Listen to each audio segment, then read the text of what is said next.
Muted. Okay, hi Alyson. How are you? Good. Oh my God, what a pleasure. I can't believe this is happening. It's kind of surreal. That's so fun. And there are the books. Yeah, I have all my copies right here. I'm so glad. Yeah. Oh my God, it's such a pleasure to meet you. So I'm Sarah. I'm the founder of Serendipity Book Club. It's just a cute little book club. I started a few months ago, and we're going to be starting month 9 next month. So it's really exciting. Oh, fantastic. Yeah. And have you done any other romance titles, or was this your first romance or your first historical romance?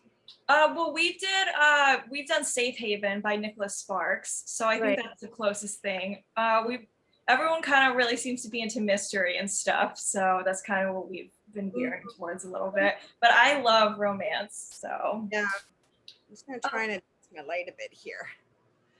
Yes, absolutely. I love romance too. I love fantasy. I love romance. I love mystery. As long as it's a story well written that engages the audience. Absolutely. Exactly. And that's really what got me about your book. So my friend Megan, who's actually my physical therapist, which is so funny, she recommended your books to me because I hadn't heard of them, and I just fell in love with them. They're seriously they're the kind of book that when you start reading, when you have to stop because you have to go about your day, you think about it. And I'm like, I want to finish this book. I want to go back because they're such page turners. Oh, thank you. Yeah, so thank you so much. I was kind of like that with the way I got into writing historical romance was I hadn't really read any until maybe 10, 15 years ago. And I was at my dentist, and my dentist was like, she saw I had a little a Harlequin Presents with me to read when I was waiting. And she thought, she's like, oh, you need to read Julie Garwood. Of course, she's got all of her fingers and her tools all in my mouth. And just lovely, such a lovely lady. And she's chatting to me all about Julie Garwood, who writes, used to write historical romances set in medieval England and then Scotland. And then she wrote some in the Western US as well. But yeah. Wow. Got started. It's word of mouth, right? Yeah. Oh my God, that's so cool. And also, dentists are always trying to ask you questions, when they're in your mouth. You're like, I can't respond to you. Absolutely. That's so funny. All the time, or make you pretend it's not as horrible as it actually is. Oh my God, I know. It's the worst, honestly. Let's see. So I guess we can just kind of get right into it. I sent you the questions just to kind of give you a little overview of kind of what I wanted to ask. And I was really hoping to ask you questions that maybe you don't get asked all the time. And so hopefully there are some in there that maybe you haven't been asked before. I don't know. But go ahead, tell me about yourself. Talk to my book club, say hi, because obviously they're going to be watching this recording. Hi, everyone. I'm so excited you guys are reading the books. If you haven't read romance before, then I hope this is a great introduction for you into what I think is a really great genre. There is something for everybody in there, no matter what your how you like your romance. Basically, you can find that paranormal, historical, contemporary, mystery. There's a lot of really great romantic suspense writers out there as well. So I always loved to read. I was one of those kids who was at the library, and I would take home so many books I couldn't carry them. Right, so I was always reading, and started writing when I was quite young, maybe 9 or 10. And I remember my first book I was writing about my my cat and my dog, and we were going on some great adventure, and during the adventure I discovered they could talk, kind of thing. So that's how it started. And when I was growing up, my favorite genre was probably fantasy. So the Narnia books, I loved those books. And then I discovered Harlequin Presents because my mom read them. And, you kind of start sneak reading books when you become a teenager. I don't know if you ever did, but books that are way older for you than you should be reading. So that was what I was doing. And I just discovered a love for romance. And there's, like I said, such a broad range. And I started trying to write one and finished when I was about 19. That's when I wrote my first one. And then I got into writing historical romance, like I said, when my dentist recommended to me that I read Julie Garwood's books. Loved those. And then I discovered paranormal romance through various authors after that. So I've also written some paranormal, and I've written some Harlequin Presents as well that didn't get published, but they're still sitting there. I put some of them up as self-pubs, but it's such a great genre. Someday I have in the back of my mind stories. You asked us about other genres. I do have different genres that are stories in there, sort of thriller stories. I've got some of those. I'm writing a kid's book with my husband that we've had sort of in various iterations for quite a while, for quite a long time. And I started I didn't start, but after I took drama at university, and I never got into, it's funny, but I never took any playwriting in university. I took acting and directing. That was what I loved the most, theater, history, but also play analysis, and sort of learning about the structures of what appealed to me in terms of creating a story. So from there, I really got into screenwriting. So I've written several screenplays, again, that I was never able to get produced, but I sort of went from writing my first Harlequin to getting into screenplays, and none of them were romance. They were all different genres. And from there, going back to romance sort of in my early 30s for a bunch of different reasons. Oh, well, that's honestly so brilliant. No wonder, like, the scenes are like so vivid that you have in there, like the battle scenes and stuff that happen in the books. It's like you're there.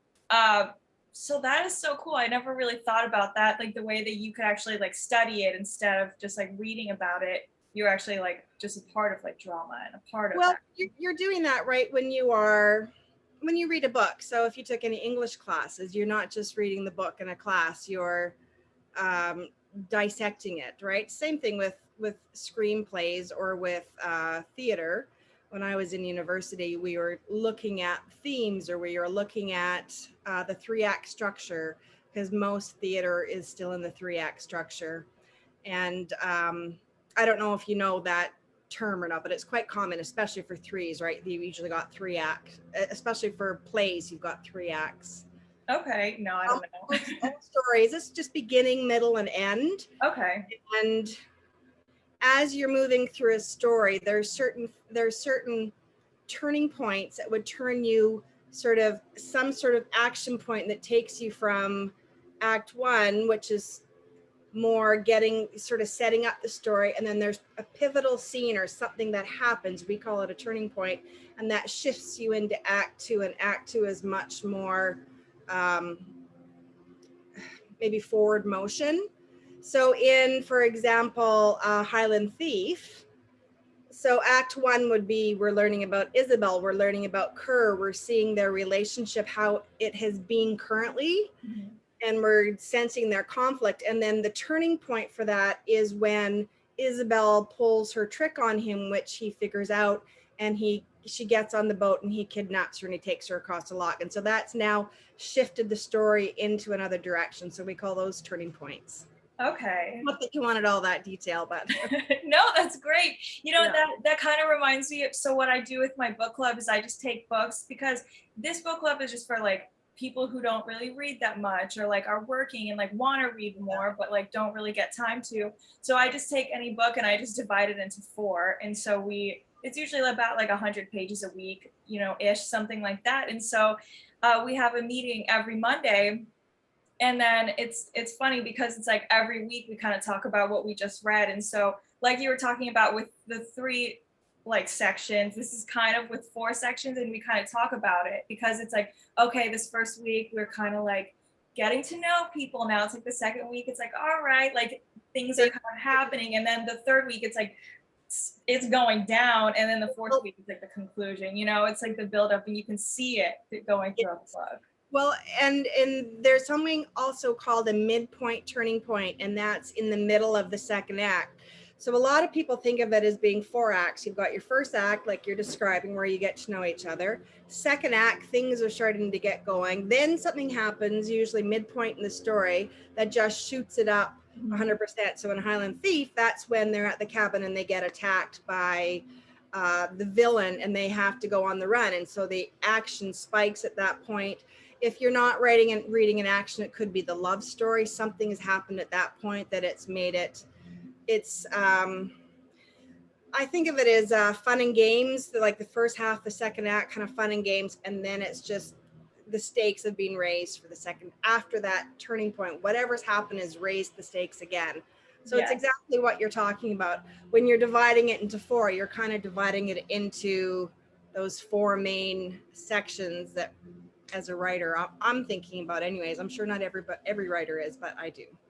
That's so cool. That's really cool, because I mean, obviously I'm not a writer, but I'm just happy that like our book club kind of realized that on accident, I guess.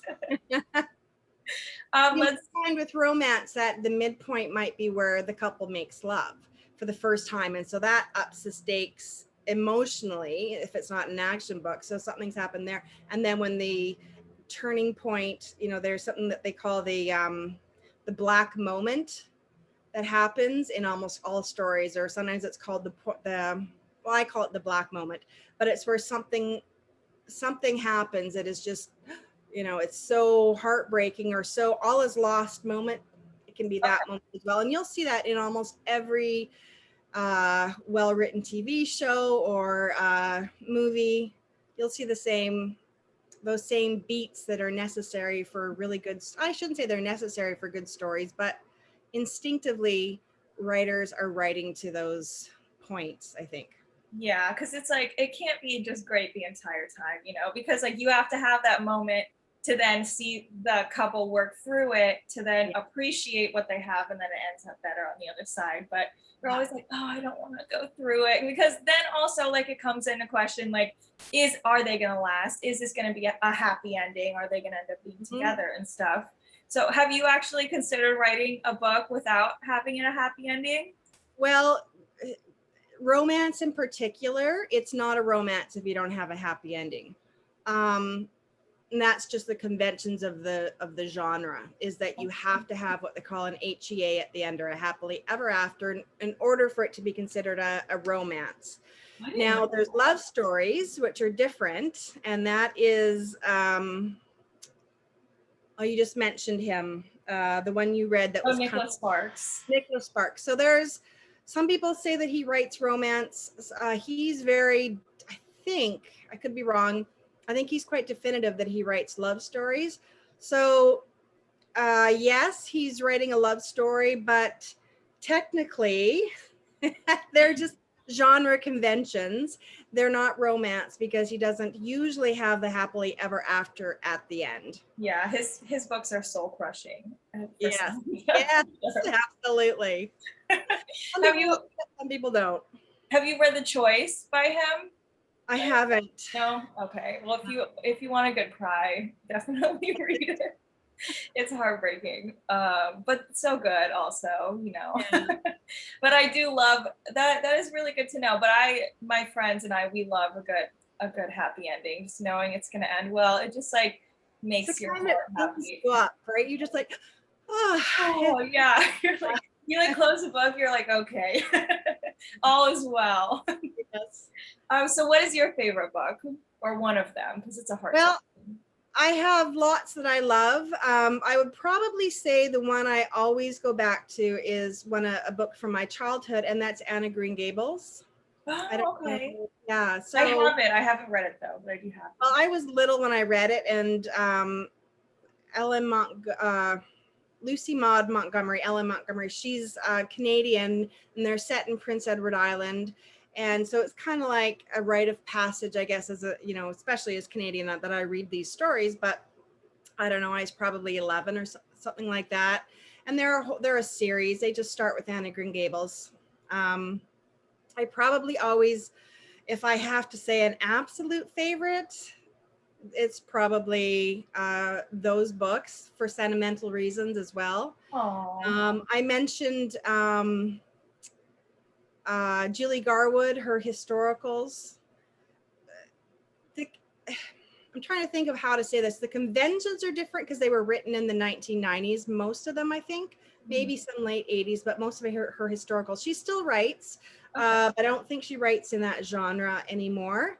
But predominantly back then it was historicals, and she has this way about her writing, even though some of the conventions might be different than they are now, in terms of if you read a book now, a writer, maybe not a reader, would notice differences in a book written in the 1990s then written in the 2020s, in terms of things like what they call head hopping, and that's where you get a POV. And ideally now we think about sticking in, when you're in a point of view of a character, you're sticking in that point of view sort of for a significant chunk, rather than sort of seeing the scene from one person's set of eyes and then going and seeing the scene from another person's set of eyes. And that sort of has changed over time.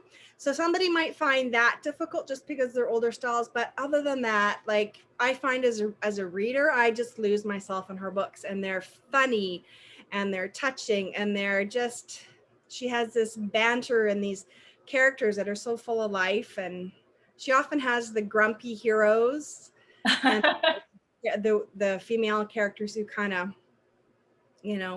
bring that light to their life. A lot of popular convention. Yeah. Popular. I love that. Yeah. No, I love that about your books too. I love how I just love the female characters. First of all, like, I love them so much. I haven't even got a chance to read the last two. I've only read the first three, so I have to plow through the other ones. I've been so busy. But I mean, Amber and Maggie are my favorites. They're just hilarious. Like, I just look up to them, and my friend Megan and I always talk about them. We're like, we just love them so much. They're just so great. It's so good to see like a badass woman in a book, and they're just like funny and talk back and stuff like that. So I think that's well. And Amber in particular is really salty. She's edgy. She's got a real edge to her. And Maggie is just, they're both very confident women, and they have a plan other than the romance, other than the hero, and it's not even on their radar to start with. So it's not, I don't know. Yeah, I love them. I love the salty characters, especially with Amber and Lachlan, because he's kind of a rogue. He's used to having a lot of women after him or in love with him, and then he meets Amber, and she just is like, yeah, she couldn't care less. Other things to do. Yeah, I know, that's what I loved about it. It's so good. Yeah, I was like, I want to be friends with her. But with that question, actually, Megan was the one who was talking about this. Let's see, it was like talking about the development of the characters, and I have no idea how to develop a character. I mean, I'm not a writer, but so let's see, how did I phrase the question? So did you develop the brothers around the love interests, or the love interests around the brothers? Because I mean, obviously the books are about the brothers. Well, I would say they're equal characters. It's not just the men or the women. It's because in romance it's a two-handed story. So I would say it's equal parts brothers and the sons of Gregor MacLeod and their love interest. So I work quite intuitively, especially to start. I don't remember sitting down and on a piece of paper creating a character.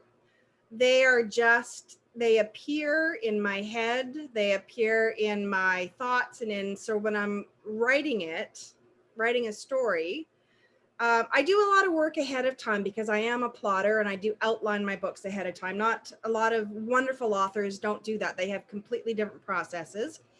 And some probably do exactly what you're describing. And I know they do. They sit down and they find ways to create characters that might be opposite to each other, or might have good conflict with each other. They specifically do that. I never have. I've just always had sitting down to think about the characters, what's coming to me, what's coming into my head as I'm writing down what interesting tidbit is coming to me about that character, about who they are. And it's not that I think they come fully formed, because I'm definitely thinking about things after that about them, but very intuitively is how I'm coming at my characters. And then developing the plot as well, I guess, intuitively figuring out the story, feeling the story. And maybe that has to do with my acting. I don't even like saying acting, my background with drama, because it, that was just a very small part of it. But feeling the characters and feeling what they are saying, I'm not putting words into their mouth. It's not that the characters are talking to me, but I just instinctively know what they're saying. Maybe because I'm somehow inhabiting the characters, or I can't even tell you. So when I'm developing, I don't think of it that way. They're just coming to me intuitively. And the story too. Like this one that I'm currently writing, Second Sons, is really broad in terms of the expanse of the stories and the conspiracies and the backgrounds and the wounds and the characters. And again, I'm just feeling it all. I'm looking for that spark when I'm free writing what's coming to me.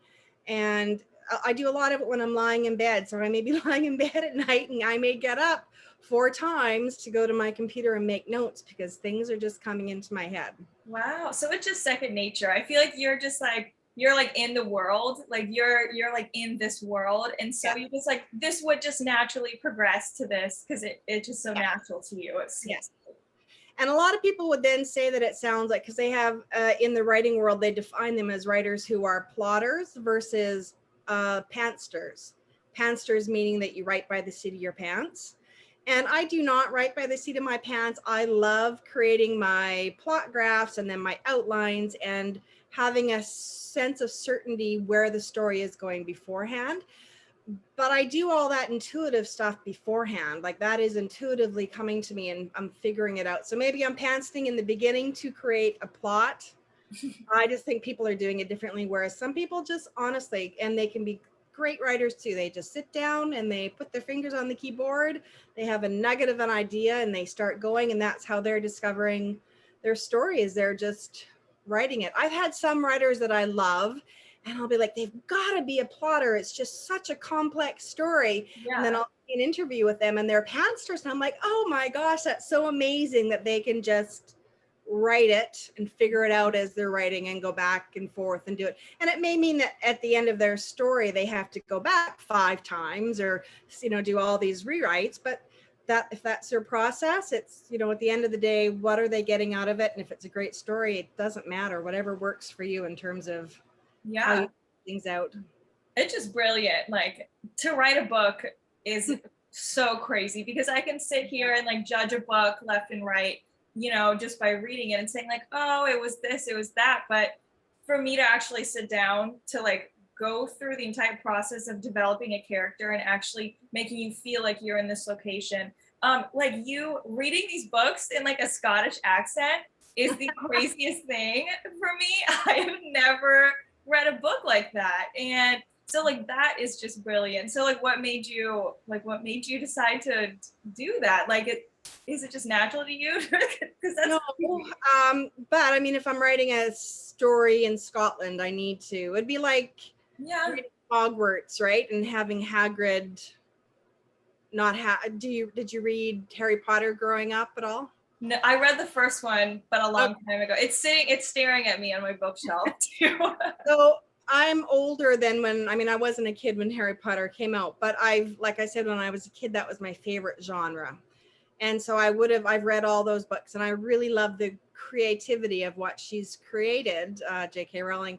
But it would be like some of those characters, not specifically, I was just thought of Hagrid because his accent and the way he speaks is so distinct to him. So it would be like taking that away. So I definitely, and not all writers agree with me and not all readers like accents, but I would find it personally as a reader when I'm reading a book that's set in a historical setting, I want to hear something of it. And so I have some words and I have some ways in which I've structured sentences, dialogue, that to me sounds, and I'm not going to say even Scottish, because I'm sure a Scottish person would laugh at that. They'd feel like, yeah, that's not anything about how we talk. But it's enough of a flavor to take somebody into that world, or that's my hope anyways. It really is. No, it is. And I've never, I would say the closest thing that I've had to that is Where the Crawdads Sing. And her book is kind of like more of like a Southern twang kind of thing, but this is something like completely different. But I thought it was just really cool. Yeah, well, probably because you're the Southern, you're probably not picking up some of the Southern stuff just because you're used to your American, right? Yes. Yes. Okay. I don't know where in America. I'm Canadian, just so that's why I'm making that specification. So I don't know where you are in the States, if you're north or south, but probably some of the stuff you're used to, so you don't hear it. So if I haven't read Where the Crawdads Sing yet, it's on my my pile. Yeah. But I would probably hear it more than you would, because I'm less used to it maybe than you are, even though you're not. I'm in Florida, so you hear it, like you hear like a Southern accent, like pretty common. I mean, okay, so. But I'm pretty sure she would be in there using, she would be looking for the words that are specific to whatever region she's in, and she would be looking for ways to create the sounds of the people, because it's all, I mean, it's so interlinked, everything with people, you know, how we speak, the words we say, how we construct sentences, the meanings behind what we're saying, all of that is just, it can be so regional as well. And so a really good writer is looking for that. That is so true. Yeah, it's so intricate and like it's just crazy. Like you could do that. It's just really, really cool. It's very impressive. Like, oh, thank you. Yeah. Let's see, what else do I have for you? What is your favorite place to write? Well, you're looking at it. This is actually my bedroom, and when we moved in, I've always written in my bedroom, and I loved writing in my bedroom. And I've always had a recliner, you know, like a lazy boy recliner. And I write on my laptop. So that's where I write most. We had an office, and it was sort of became my husband's office, and then it sort of became a junk room. So then I switched all the office stuff up here to my room and made sort of one side of it an actual office with a printer and, you know, all my stuff, rather than having to go back and down. But I write mostly sitting in a recliner with my laptop on my lap, and just that's where I am. Sometimes late at night. I seem to get a lot of writing done at 1 a.m, but I don't like staying up late because I've got kids. So that gets really difficult when I'm up at 7 with them in the morning. And then if you're tired, your writing day kind of dwindles. You don't have the focus to sit there without falling asleep. I know. Oh my God. Yeah. And just like sleep is just so important, just in general. Yeah. The older I'm getting, it's like the harder it is to sleep. And I'm like, man, what did I do?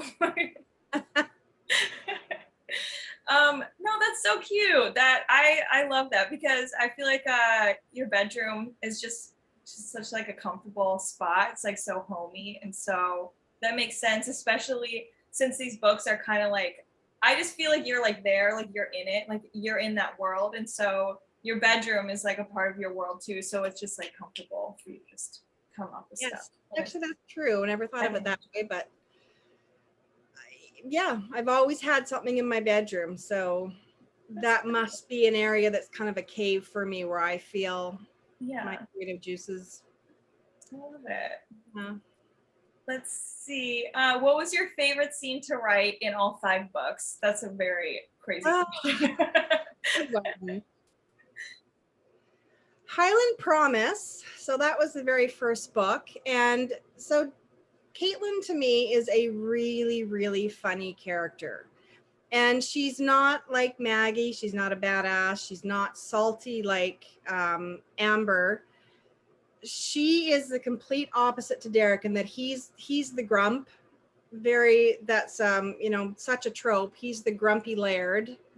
Um, and she is very much the kind of the waif, the positivity person, and she comes in and she's quite gullible and quite naive, but sweet and earnest. She's really earnest, but also can't help making up stories. And she's always, you know, when she feels that pressure, she just kind of keeps talking and talking and talking, and doesn't sort of have the limits as to know when she should stop or when she's going to say something she shouldn't. And so what's funny is she just sort of ends up running our hero Derek in circles. And so I think she's the funniest from that, the sense of she's a character who doesn't mean to be funny, doesn't know she's being funny. And I find her hilarious. So there's a scene with so Derek and Caitlin are married. His brothers have all arrived, and Derek has been upstairs with his new bride, and she's all come down. She's all a fluster because, like, why didn't you tell me they were here? They were going to know what we were, you know, she's all embarrassed. Yeah. Starts I love talking, this and he prepares himself knowing that anything could basically come out of her mouth. And it's just this double entendre scene that's going on where she's saying that she and Derek were napping, and the brothers are set up in all the series in that they grew up together, and they're foster brothers, not actual brothers. So they were fostered together, and they're super close, but they razz each other stupid. So they're always kind of going at each other, and she doesn't realize it. So, and he's, you know, so they keep going at her about things. She's talking about, well, we were upstairs having a nap, and, you know, one of the, maybe his foster father, his brother, I can't remember, one of them says, well, we heard you exclaiming to the Lord, kind of thing, a whole bunch of times. So it just becomes this really funny thing where all the brothers are in on it. And Caitlin is trying to explain, you know, they're asking her things like, I don't know. There's also this she's my only character who I don't want to say religious because it has that connotation to it, but who is of the times and truly comes out. She's such an earnest character that she believes everything that she's being taught or told, and it doesn't come out in an obnoxious way at all. It just is. And I don't want to say too much without giving it away. You almost have to read the scene, but she's talking about the double entendre of, she's talking about praying in the bedroom or whatever, and they are all talking about it being something else. And Gables beads, and she'll be like, oh, it's good to pray with beads, or some people candles, and all this kind of stuff. And you have to read the scene, but that scene was a hoot to write. It was so much fun to figure out the double entendres. And at the very end of the scene, she figures it out, and she's like, we're not talking about this, are we? And then he's trying to protect her husband, Derek, and because he doesn't ever, because she's so sweet and earnest, he doesn't want to see her getting hurt. But anyway. I loved that scene. I thought that was really, really funny. And it just makes you love the brothers more because you don't see like all of them together all the time throughout it. So it's nice seeing them. I love how sarcastic they are, how quick-witted they are, like with making jokes and stuff. So that scene was really funny. I did love that a lot. That scene was fun. And the other scene that actually I love that I think one of your questions was about scenes that I maybe deleted or just maybe ones that you edited out that you wish you kept in. Yeah, so I don't have any of those, but I did add one. So, and again, it's in Highland Promise, the scene where she's playing with Lachlan. She's playing that game where she slaps his hands, you know, where you put your hands out like this and your person and you try and hit the tops of their hands. And if you hit the tops of your hands, you win. And if you pull it out without them slapping your hands, you know what I mean? So it's that game. Mm-hmm. So if you recall, she's trying to get coins, gold, to save up because she wants to go to France and find her mother's family. So she's wanting to leave Derek's clan. And he, of course, wants her to stay. But so she is having this game with Lachlan, and she's really good at it. But she's doing things like looking innocent and sort of catching him, and then like, don't hurt me. So you won't do it very hard, and then she smashes them, kind of that kind of stuff.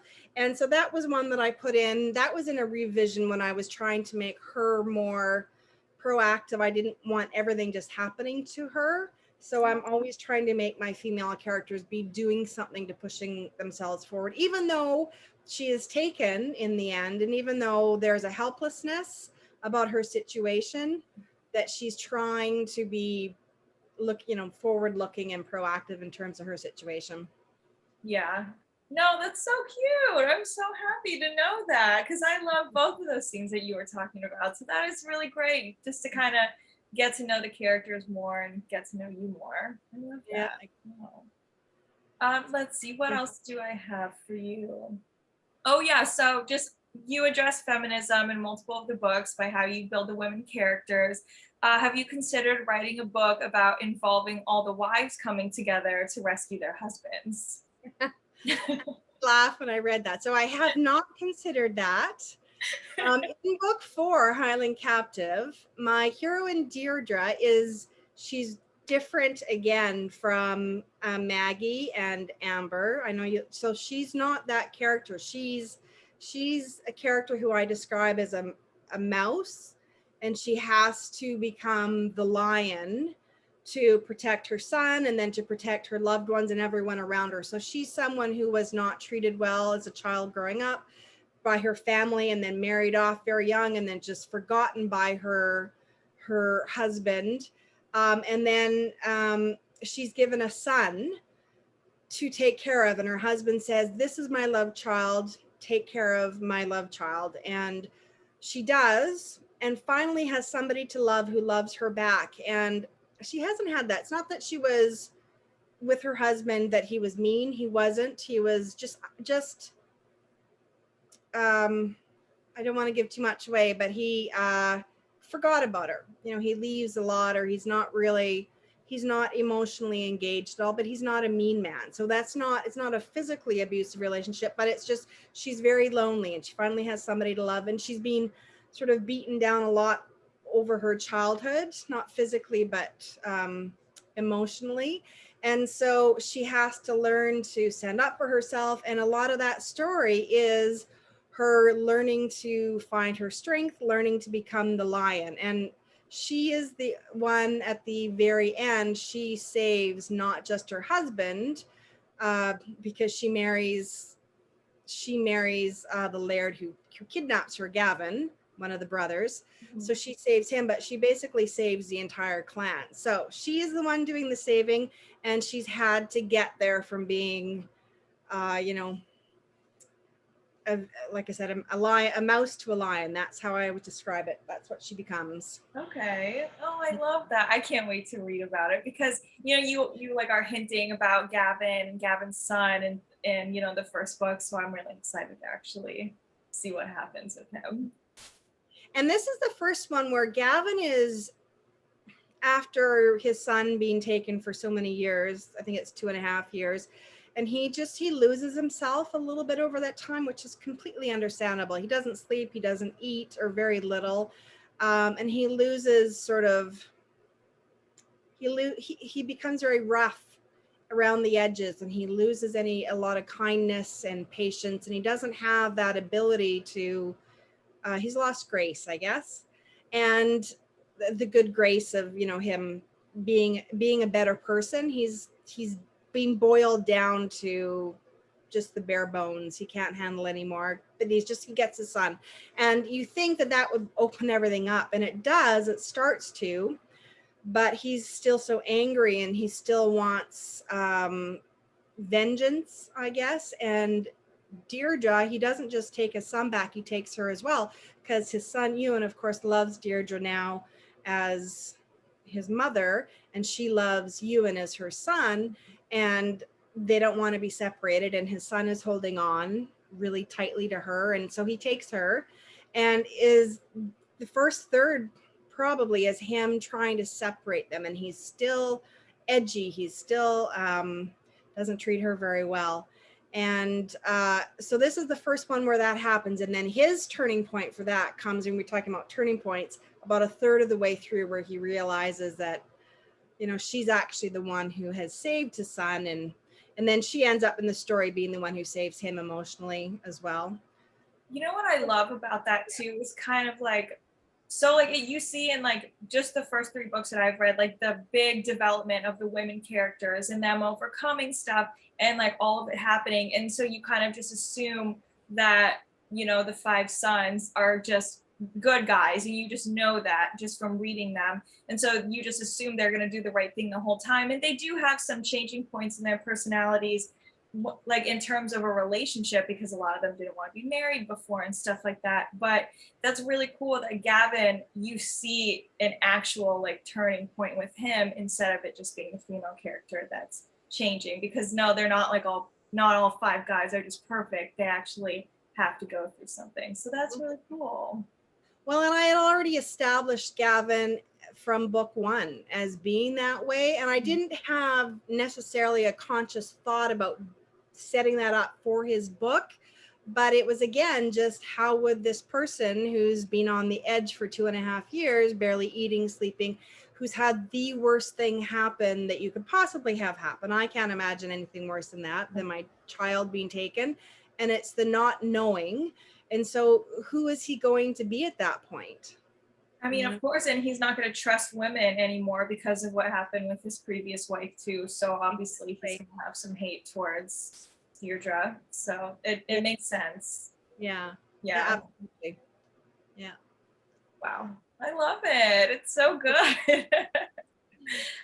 Let's see. If there was anything you could change about any of the books, what would it be?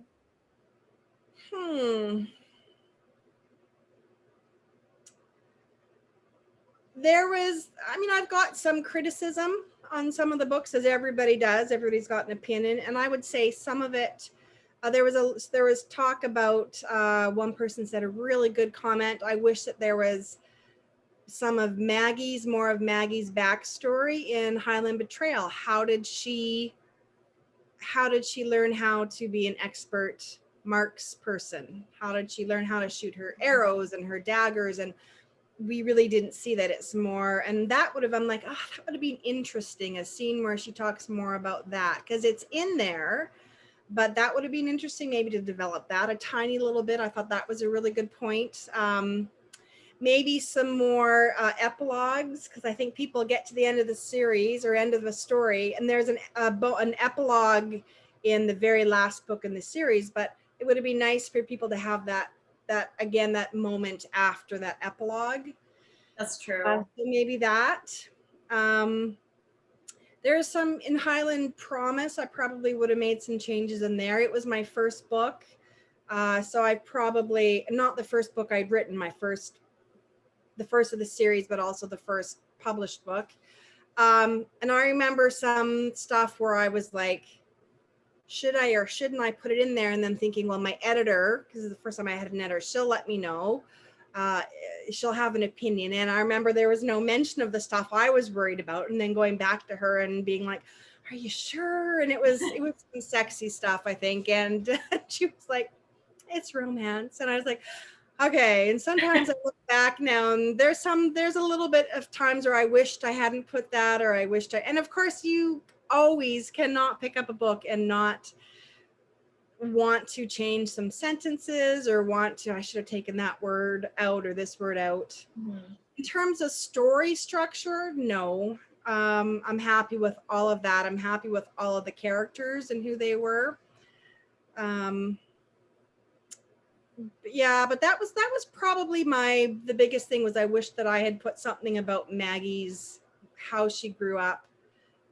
Obviously I wouldn't do a flashback scene, but I would have to have something that talked about how she became who she became with her dad, because she has quite a rich backstory for that. It has to do with her mother dying and her father falling into a depression, and she's left to go wild, and her older brothers are raising her, and then she's really good at it, and it becomes her release and her outlet, I guess, for the grief and for the what she feels, that she feels she was to blame for her mother's death, even though she was just a child. Yeah. And yeah, so that could have been described a little better. Okay, well, I mean, that kind of brings us into our next and last question. So you are going to write, and I have it all written down from the interview that I watched of you in the Isn't It Romantic interview. So you were talking about your new series you're working on called Second Sons. And then the prequel novella for Second Sons that you said that you're going to work on. And you said you're possibly going to write a prequel about Gregor, which I think would be so brilliant as well. But so you were talking about with Second Sons, it's going to be about, so John, Maggie's brother, and Maggie are going to be in there. So do you think you're going to kind of throw in her backstory there? I hadn't thought of that, but I could do something like that. Just to go back to Gregor, I do want to write, I'm not going to write a prequel to his story. I may have said that in the interview and just not realize it, but I really don't want, because in his story, the prequel to his story is his wife dies. Yeah. And so because I'm writing romance, maybe if I was Nicholas Sparks, I could write that and break everything. But I really don't want to see him losing his wife. I want to see him finding a new love. So he's gone 20 years very much in love with his wife who's died, and she's been the presence that's been there for all of the brothers, and their relationship between Gregor and Kelly, even though the boys didn't know Kelly, they've sort of held those two up as being what to aspire toward. Yeah. And so I don't want to see her die, but I do think it would be lovely for him to get his own happily ever after. And so when you read Highland Thief, at the very end of the Highland Thief, I have there's hints about who that might be, who he might fall in love with. And I have a story for that. So I would like to write a book about Gregor finding his own happily ever after. And it wouldn't be part of the Sons of Gregor MacLeod, because obviously he's Gregor MacLeod. He can't be his own son. And that's a very specific series that I was contracted with my publisher. But certainly I do want to write it. And it would possibly be a self-publish, because I moved on to another series now with my publisher, and that is the Second Son series. Absolutely. And that is with Maggie's brother John, who makes an appearance at the end. And so I do want to write a prequel for that, a prequel novella that sets up John meeting the heroine Cassidy in Edinburgh, and this would be before the series actually starts. So first meeting her, they would have some sexual tension, but that relationship isn't complete. They don't have a happily ever after, but there's a conspiracy that's set up. There's the connection between the characters that are set up. And at the end of that prequel novella, how I'm imagining it right now is that she will steal something from him and something from the villain. So she and her sister of the heart, they go off at the end, and he has to go off back to save his sister in the Highlands, because the stories are kind of overlapping a little bit, because in Highland Betrayal, Maggie is sending letters to him like, we need you to come back. We need you to come back. The cousin is trying to take over. The laird, her older brother, their older brother, is dying. His wife has died. So yeah, it's we need you to come back. So he receives that at the very end. So instead of pursuing this other female character who will become the heroine and who's stolen from him, he goes back to to sort out the clan. Then we see him at the end of Highland Betrayal. And then at the start of book 1, which would be the start of the series I'm writing for my publisher, he's found her. So he's now laird of his clan, and he gets news that we finally found her. He's been looking for her and her sister for quite a while. And so you see them together, and then they're going off to find her. So that's the start of the whole series. It's been about 1.5 years. There's been a big gap there. And then they'll be together for the rest of the book and obviously have their happily ever after. And then his band of brothers, they'll all have their happily ever after as well. Oh my God, that's so exciting. I love that. I just love how it all ties in together. That's really, really cool. Yeah, it's going to be a big series, I think. One of the There's a tie-in to Ireland, and one of the characters is an Irishman who will be the hero. For one of the books, and one of the female characters will be Irish as well, because there's that connection. So we'll probably on one of the books, well, we will be over in Ireland, head over for that. Oh my God. Fourth book, and it's gonna be big, and we're gonna tie in. I'm planning to tie in a little more history this time than I did before, in terms of having a historical character, an actual real historical character appear. Wow. I haven't done before. Oh my God, that's so not cool. not historical fiction. It's still historical romance, but taking a little bit of I don't know what the word is. Taking a little bit of. Anyway, I'm playing with it a bit. That's fun. Are you planning on maybe putting like, are you going to correlate it a little bit, or maybe like throw in the sons in there? Or is it just going to be separate? It really depends on when I get into the nitty-gritty of the stories, how I can fit them in, and if I do fit them in at any point. I know my readers would love that. Maybe them like needing help or something, so they're going to write a letter or something. Exactly. So there's a big possibility it might happen. Again, when there's a big battle, I may bring them all together. We'll see. I don't know if that'll happen or not. I don't want to say it will happen and then disappoint people when it doesn't happen. I just have to see how the stories are being developed. Yeah. How they come together. Because there's already a lot of story to tell, and then bringing in a whole set of, including Gregor, 6 other male characters, and if you bring the women in, so maybe it could be something like a treat afterward, like in an epilogue, or maybe it could be, sometimes I did a bonus epilogue for newsletter subscribers for Highland Thief. So Highland Thief ended with an epilogue, and then I wrote a bonus epilogue, which was the kind of fun and sexy wedding night scene between Kerr and Isabel. Oh. But so you have to belong to my newsletter to download it to read it. Okay. So I could maybe do something like that, but I definitely do want to give people more of the brothers. I know that but they will get them again when I write Gregor's book. So there's that. That's so true. Oh my God, that's so exciting. That is amazing. So that's all the questions that I have for you. Is there anything that you want to say to your readers? Anybody you want to say to my book club before we close this up? Well, I just want to say mostly thank you. I really do feel I went for a long time writing in my bedroom on my chair, going through life and working and coming home and writing, or having my kids and writing, when they napped, and you have these stories in your head and you really want to get them out there. And then when you finally do publish, and I published traditionally versus independently, indie pubbing, which is fantastic, but I just happened to do it that way. It's still trying to find your audience. And so when people like you are reading my books and loving the books, it means the world to me. It really, truly does. So I am so thankful to everybody who's picking up the books and loving the books and spreading their love for the books, telling people like you are about them. That just means the world to me. So thank you.